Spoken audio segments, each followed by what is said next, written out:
we're back.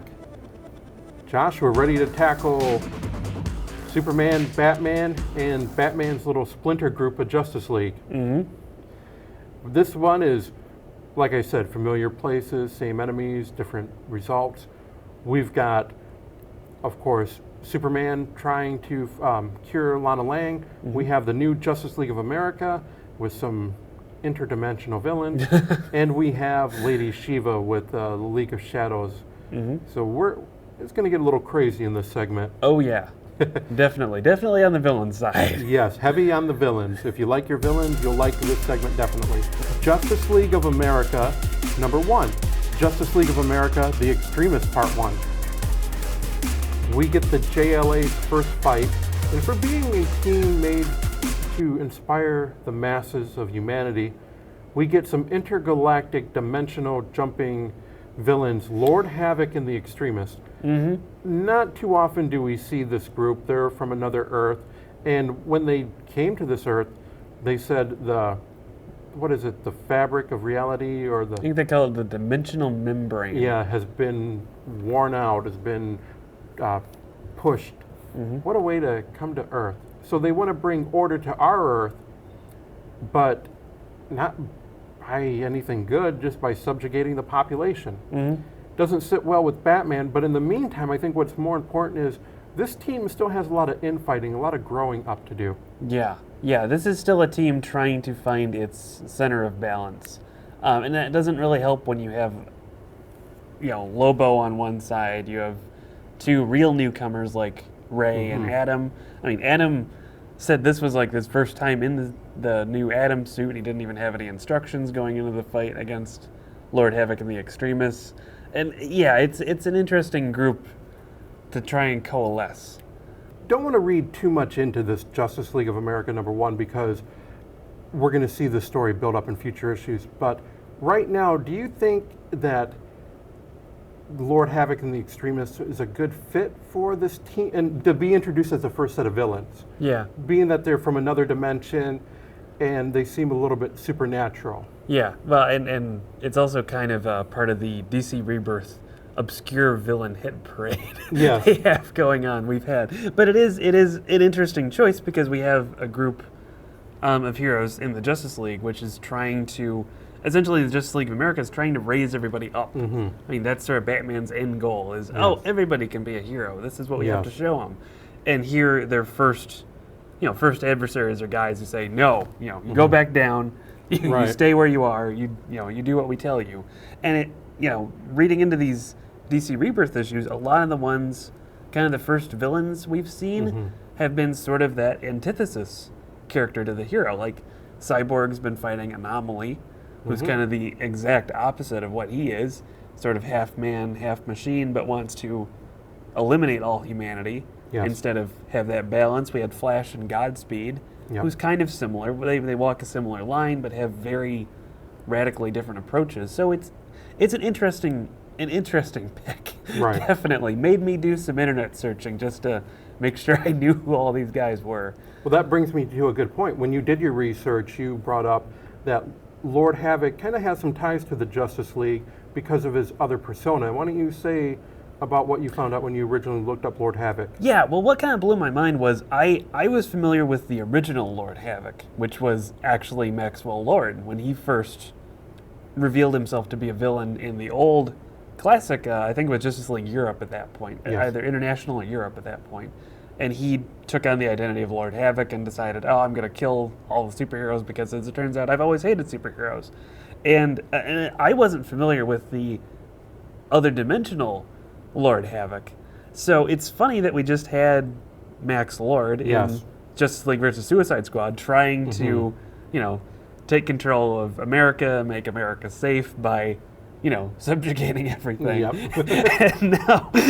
And suddenly here comes Lord Havoc, popping out of his little white orb and, saying, hey, I'm going to make you safe by, subjugating the entire world. Right. That's I don't know. It's probably coincidence, but it's an interesting follow-up to that.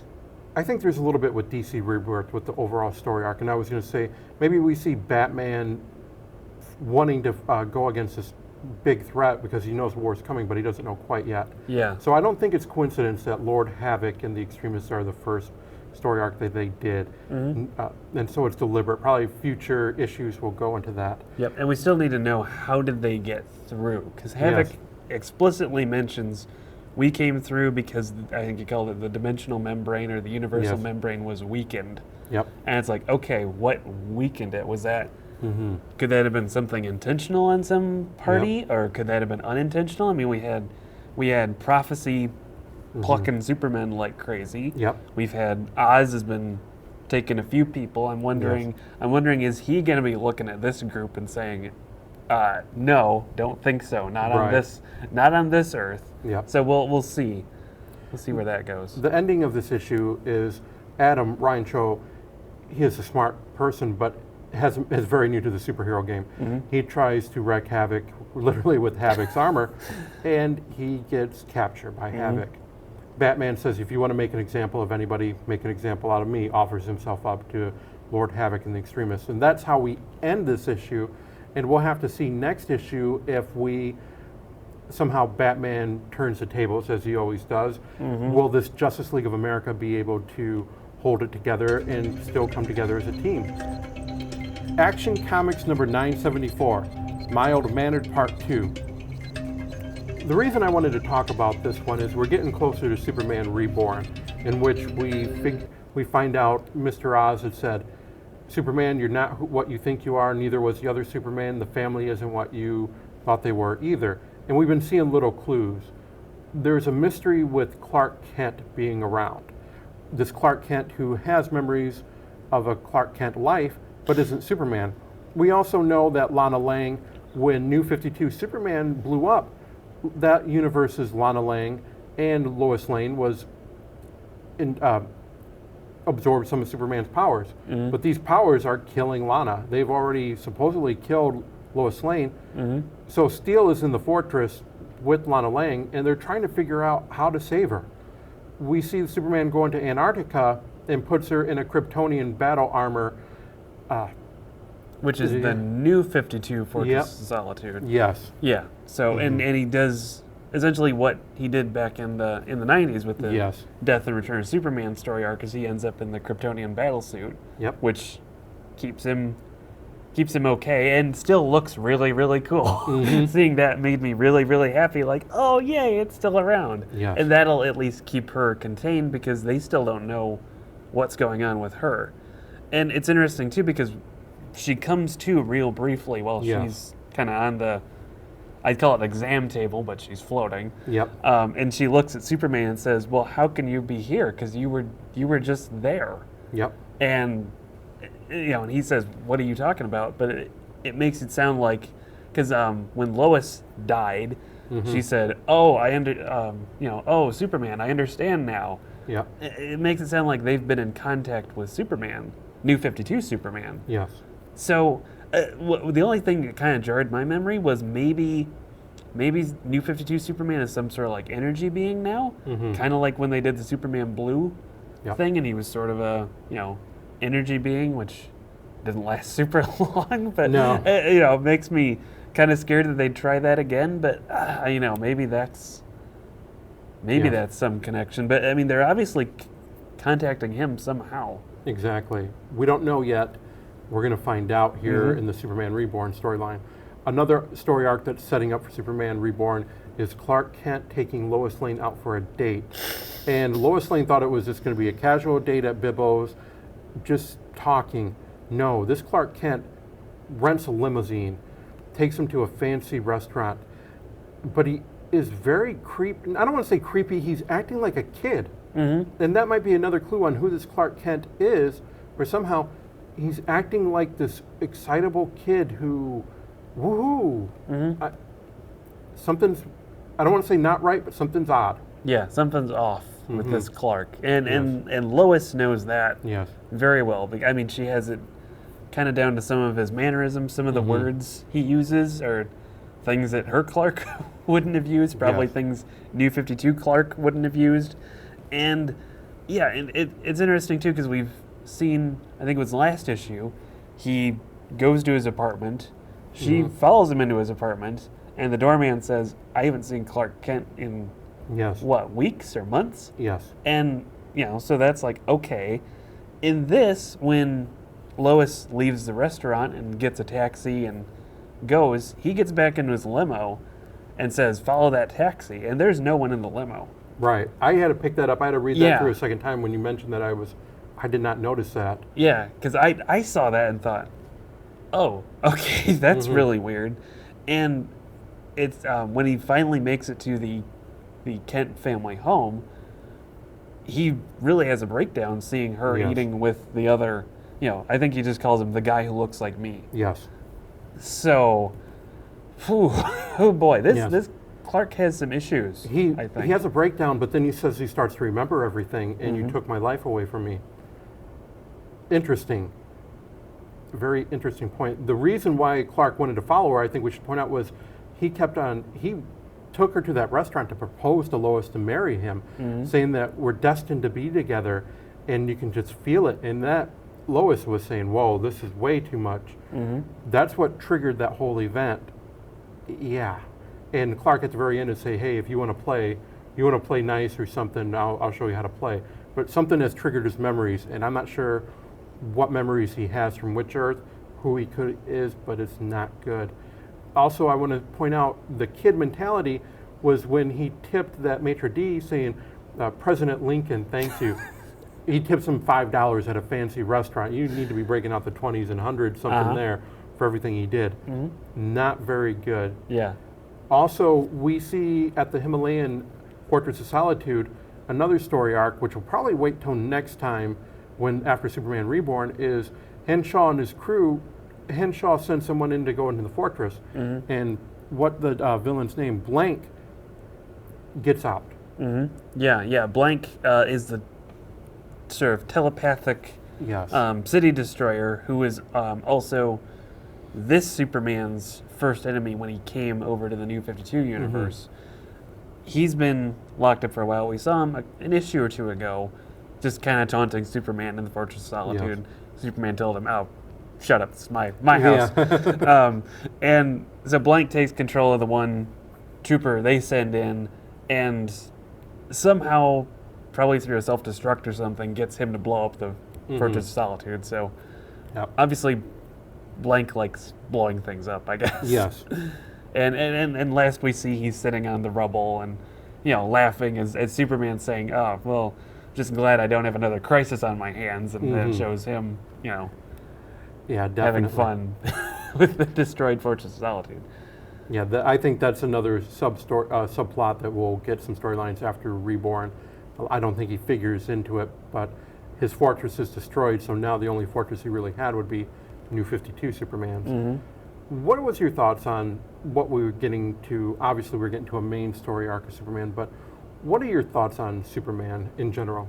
This is cool. I'm so curious to know where this Clark Kent goes to, because we still don't have any real firm. It can't jump to any real firm conclusions yet. I mean, we have all sorts of evidence all over the board. I mean, we've seen Luthor was watching him a few issues back. We've got all the kid mentality stuff, the driverless car, all sorts of weird stuff. So we'll see. It'll be interesting to see. And I think it's also worth pointing out, too, Superman doesn't know Lois was investigating Clark. Exactly. So that'll be an interesting discussion, especially since Clark tried to propose to Lois, and they're eating dinner at the end, and Lois is probably sitting there saying, yeah, so, That'd be a good conversation. They're sitting there, oh, I haven't been here in a few days. Well, what did you do, Father? Well, I saved this universe's Lana Lang by putting her into a Kryptonian battle suit. What did you do, honey? Well, I went out with your doppelganger, Clark Kent. I thought it was going to be for a burger and fries at Bibbo's, but he proposed to me in a big limo and everything, and that's my day. What about you, Jonathan? Well, I snuck off with Damian Wayne, and we went to LexCorp, and Lex Luthor and Arthur. Yeah, that dinner conversation. Yeah. Can't wait to hear more of that. Yeah. And that is Action Comics number 974 as we get going into Superman Reborn. Detective Comics number 951, League of Shadows Part 1, Unleashed. this was a lot to take in this issue. Ooh. Yeah. Batman goes to see Mayor Hottie. He goes to see the mayor. Mm-hmm. And he is going to get a list of, was it judges that have been bribed? Yeah, like crooked judges. Right. And but before he does that, let's set this issue up by saying at the very beginning, Lady Shiva is interrogating members of the colony. And she's telling them point blank is, hey, you brought 30 people with you. They're pretty much all dead. The ones that aren't, I'm going to kill them anyway. But it'll be up to you. I'll kill them in ways that will be torturous, will be painful, won't be da-da-da. Worth noting, this guy has like 30 swords going through his entire body. Why are you, well, what happened? And then he explains that Batman defeated the colony in Gotham. They've been trying to get back so many times, and they've been thwarted, and they have the general. Mm-hmm. And he also says the colony was trying to stop the League of Shadows there because they couldn't, which is not in Gotham. Yep. Trying to keep them from going to Gotham. So that seems to raise a red flag to Lady Shiva that, oh, Batman might be on to us. Yeah, this changes everything. We need to go. That's the beginning. Then we get to the mayor. Batman's going to see the mayor. And what is it? They have a talk with Batwoman and Batman have a talk about Cassandra, orphan. They're talking about the scenario that she's going through, and they want to try to make sure she gets more human interaction. I don't know if that's going to be a good thing. Yeah, well, it's interesting, too, because Batwoman kind of breaches the subject by saying, you know, listen, have you thought about what's going to happen if you ever have to, if you, Batman, ever have to actually fight Orphan? You know, not as a sparring match, but a real match? And Batman says, yeah, I have. I'd lose. Yep. Which is kind of stunning, because there aren't that many people who could take out Batman in a, you know, hand-to-hand combat. But, you know, I guess anyone who's the daughter of Lady Shiva is going to be capable of that. And Batman seems to be aware of what Cassie is kind of going through. I mean, she's isolated. She, you know, still has her communication issues. But he does also pick up on the ballet aspect, because he either knows that she's into ballet or suspects it. So he says, well, let's, you know, take her to the ballet. I have a box there. Yeah. Knowing Bruce Wayne, and Batwoman says, oh, fine, I was going to take him to the, you know, Gotham Knights football game, but whatever. And so it seems like, it really seems like Orphan is going to be a pretty major character in this story arc as it goes on, especially since Lady Shiva is in Gotham. And we've seen already that she's keeping an eye on Orphan from afar. But of course, Batman goes to meet with the mayor. Yep. And the mayor has been turned into a human pincushion on his wall. Ouch. Yeah. with little bat swords too. It looks like Batman was framed. When the police come, whoa, Batman is there with those bat symbol cushions, and it looks bad for Batman. Because you know, Batman always uses swords. Right, exactly. Always. Because in his utility belt, he just whips out these little swords put together. Yeah, his utility sheath. Yes. But the bigger picture here is Batman still doesn't believe in the League of Shadows. Even though all this evidence points to it, Jacob Kane is telling him, hey, what do you not understand? We have intel on this. This is real. This threat is real. And even if you don't believe me, look at the evidence. You're a logical person, Batman. Look at the evidence. Look at all those targets that we initially went for the drone attack for. Look at who we singled out. Look for them. Find out who's real. Find out who's fake. And look at what's been happening to you. There's going to be a lot of misdirects to keep you too involved to see what's going on. And that's when Batwoman is starting to say, I think there might be something more to this, because you can see Kane is starting to really connect with his daughter. Batwoman says to Batman, well, what happens if you're wrong about all this? And he's, then I'm wrong. Yeah. What more can I do about it? It's already happened. Yeah. And we see that when they start to break up that little riot in the park. We hear that riot in the park. We see the two newscasters look like they were poisoned by Joker gas, and it's not by the Joker. We probably can guess that. And we see this riot in the park that the Bat team goes to take care of. Yeah, that they're rioting and laughing as they do it, and there's gas coming up from the sewers, supposedly. And it's as they go there, it's Orphan who, when they get down there, says no, they're faking it. I mean, this is all an act, and of course that's right when everybody turns around. They suddenly have weapons, mostly bladed weapons, and their eyes are flat black, just jet black.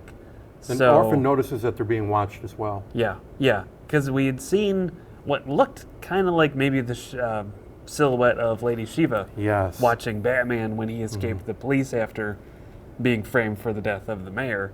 What do you think the role is of Lady Shiva in this? What do you think is going to happen? Obviously, this has only just begun, but what do you think is going to really happen? And what were your thoughts on this issue? Yeah, that'll be interesting to see what role Lady Shiva plays, because right now, I mean, based on the opening of this comic, it sounds like she's either working with the League of Shadows, if not leading it herself. I mean, Shiva herself is kind of a complicated character. I mean, she's been kind of good, she's been kind of bad throughout her comic book career without ever really picking a side. So it'll be interesting to see, is she really going to be kind of the super terrorist that the League of Shadows are supposedly supposed to be? At the same time, it also looks like she's trying to be there for Cassandra Cain. I mean, is she going to try to get her back over to the side of the League of Assassins? I mean, because that's, that would be a way for her to be in a family. I mean, that would be a group that would understand her. Right. Being someone who really knows how to fight, that's probably not what she wants. So might be that tug of war for Orphan in this story arc. But the tug of war with the characters seems to be the recurring theme within Detective Comics, this tug of war between who they are and who they want to be and who they were meant to be. There's a tug of war there. And I think the story arc is going to lead some really good stories. It just is going to take a little bit to play out before we see this end game. Yep. And this will take us to our second break. And when we come back, we're going with the Teen Titans and Batman Beyond. A little bit of present and future with Batman Beyond number 5 and Teen Titans number 5. We'll be back in just a moment.